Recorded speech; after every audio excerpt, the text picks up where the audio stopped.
How big of a boost was it to get some of these guys back, like Didewick and Woolfolk and Ferentz? Yeah, I tell you, in college baseball, the summer is always so interesting, right? Because the Major League Baseball draft is positioned in the middle of July, so you really don't know what your team's going to look like until August 1st.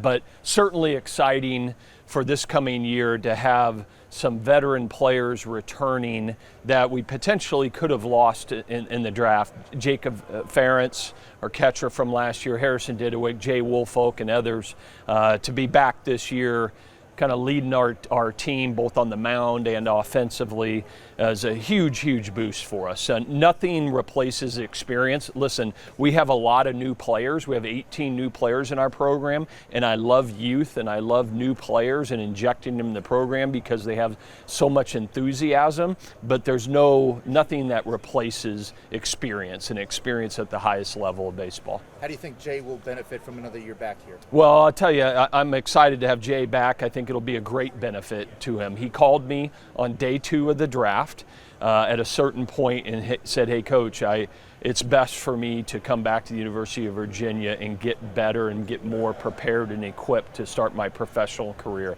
And he's been a great leader out here already for 2 weeks, and I think it's going to benefit him extremely well. And with Didewick, was it a little bit of a surprise that maybe he's coming back? Well, Didewick was interesting because, he was a sophomore eligible draft, which is pretty rare in college baseball. And, I think, I don't want to speak for Harrison, but I just believe that he felt like before he starts his professional career, he just needs to be a little bit more consistent, a little bit more refinement. And so certainly to have your home run leader back in your uniform another year is a big boost for us. And Ferentz had a great year.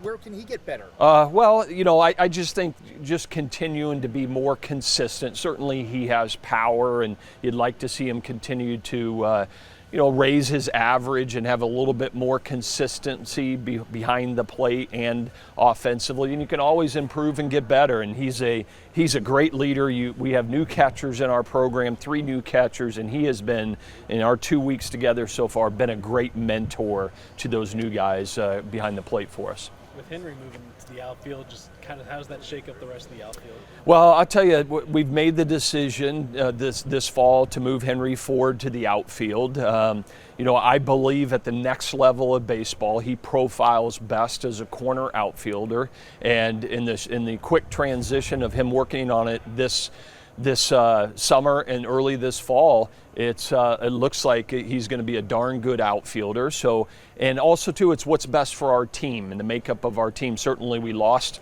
Casey Sauke in right field, who had played there for 3 years for us, and Henry Ford potentially being his replacement is a pretty darn good replacement. Let's talk summer ball for a little bit. Who Yeah. impressed you the most out of all your guys who came back?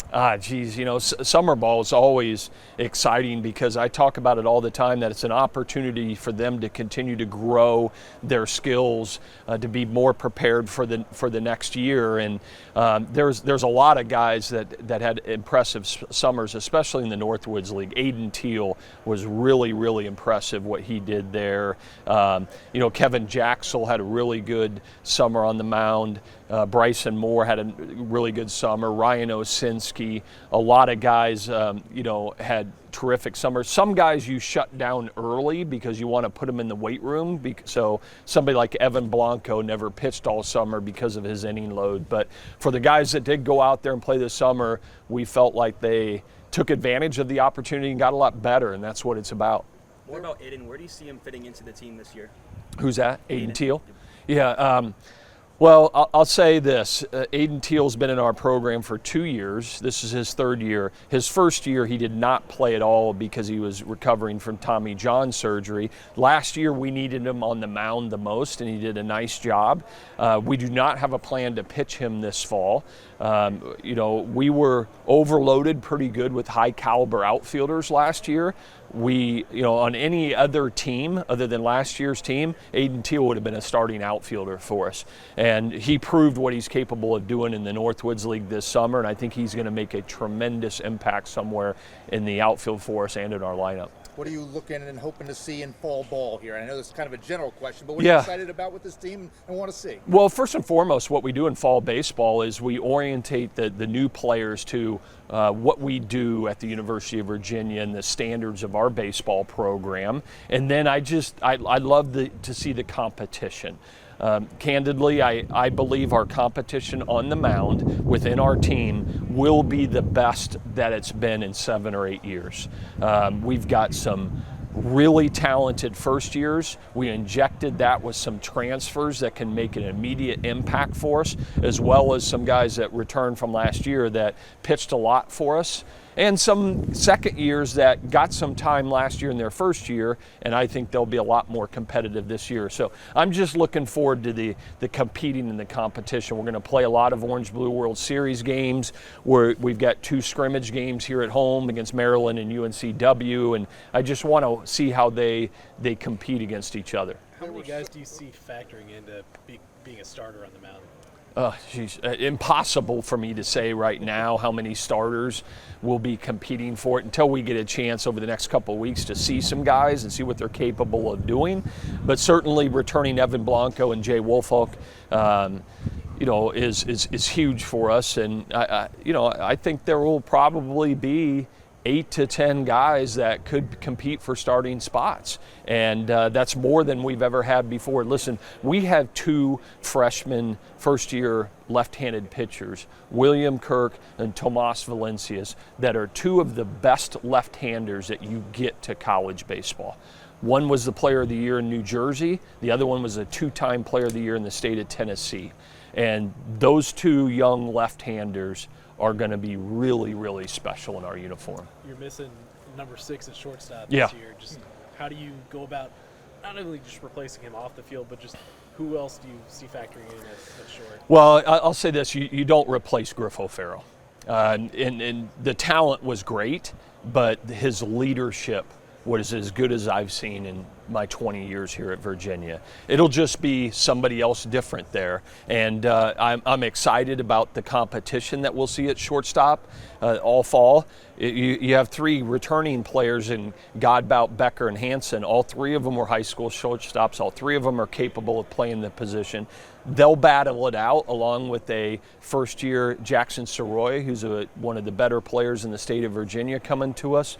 So it'll be great, healthy competition, and that'll play out, for sure before opening day. Let's talk Valencius, that Baylor school connection with Yeah. Ford and Godbout. What's that like? Do they help convince you that he's going to be a stud? Yeah, there's been something going on with our program in the Baylor school. Valencius is the 3rd one from that school. Obviously, the first 2 made huge impacts, and he will as well. He's an incredibly talented left-handed pitcher. They play some of the best high school baseball in the state of Tennessee. And also, too, that school prepares its students to be successful here at UVA as well. So I believe this will be the 3rd one in a line of guys from that school that'll make huge impacts right away as a first year. There were 7 recruits that you guys could have been drafted. You end up getting 4 of them to campus. What does that mean to the program? Yeah, well, we did lose 4 of our recruits to the Major League Baseball draft. Those 4 high school players all signed for combined about $12 million, right? They were all worthy of what they got paid in their draft. But we could have lost more than that. Certainly we could have lost, Valenkus and Kirk and Aiden Harris and other guys as well. So we feel good about what we did get to school, and injected with our transfers, I think we'll be in a great place. You got a lot of size with Harris coming in. Yeah. Obviously, Parada already in the program. Yeah. Has that been a concerted effort by you guys just to recruit some bigger guys out there? Well, I think you've seen a transition over the last 5 years or so in college baseball that it's very, very physical. Right? We broke our home run record last year. There's a lot of home runs being hit, and you have to be physical to be able to do that. So certainly we've put an emphasis in that in our recruiting. And I'll tell you, I've had many people already these first 2 weeks stop out here when we've just had little mini workouts and individual work. just comment how physical our team is. And that's the way the elite level of college baseball is these days. And so hopefully it translates into a great team and a lot of wins. We've talked a little bit about Ferentz here. We've also talked about a wealth of pitchers now. Yeah. A lot of pitchers working on. Yeah. What have you seen as far as Ferentz's ability to learn and manage a pretty new staff? Yeah, thanks for that question. Jacob Ferentz has, he's 24 years old. This is his 6th year of college baseball, right? He's got a real presence about him, and candidly, he's like another coach on the field. He does a great job not only mentoring the new catchers in the program, but that relationship with the pitcher is so important in their development. And he's like another coach on the team. Candidly, he's older than one of the new coaches we just hired on our team, on our staff. So it's a real bonus and a real plus to have him back for another year from a leadership standpoint. Who's the new young coach? Yeah. Who is the new young well, coach? Joe Savino joined our staff this year. Pitched for us last year. He joined our staff this year. And Travis Reefsnyder, who played for us in 2023, also joined our staff this year as well. So. What's it like having kind of that knowledge of the program? Yeah. Guys that have done it recently to be on the staff. Yeah, I think it's great. We had 2 positions open on our support staff, and we were fortunate that we had 2 former players that played the game the right way, that valued their experience here. Although in both of their cases it was only 1 year, they can speak to the players in a way that they walked in these shoes, they wore this uniform, and they're passionate young men that want to stay in the game and coach. So it's a great opportunity not only for them, it's obviously a great opportunity for our players as well. Last year you mentioned, I think in the regionals, about sticking with some of the guys you have, and you're glad you don't have too much talented depth, but it seems like this year you might. So how are you going to manage that? We'll see. We'll let that play out. I don't worry too much about it. We have to find a lot. It's easy to look on paper right now and say, wow, they're loaded. They got some great depth, some great talent and things like that. That'll play out this fall, and we'll get a better, truer understanding of what we truly have and how we're going to handle it. Deep dive for your coach. What do you think about Dean Kamsher and how he's evolved over his past few years? I tell you, I'm incredibly proud of Dean. Really, I mean, this is his 4th year with us. His first 2 years, he struggled with some different injuries. But let me tell you, make no mistake about it, Dean Kamscher is the leader of our pitching staff. Okay, and even though that doesn't translate into a lot of innings, right, the way he goes about his business and his leadership qualities are elite and certainly makes a difference in our program. I do want to we do have a transfer player from junior college from Florida by the name of Chris Arroyo that you'd have to fact check this, but I think he was the junior college player of the year in Florida. He started his career at the University of Florida for 1 year, went to a junior college. Pretty exciting player. Left-handed hitting first baseman, left fielder, has power, and is also pretty darn good on the mound too. He's a 2-way player, left-handed pitcher as well. So he's really impressed us, not just with his talent, that just who he is and fitting into our program immediately. Just in 2 weeks, just being around the team, he's somebody that has really stood out to me. Do you think he could do both? Absolutely. There's no question about it that he has the ability to do both in our program and was recruited to not only hit for us but also pitch. I know he played here at Charlottesville a couple years ago. He did. Was that the first time you saw him, or did you know about him before then? I did not know about him before. I know that he did play here for the Tom Sox, and this is what I think is so interesting and fascinating about the transfer portal, because a lot of people give it a bad name or talk down about it. Here's a young man that went to the University of Florida, was on their College World Series team in 2023.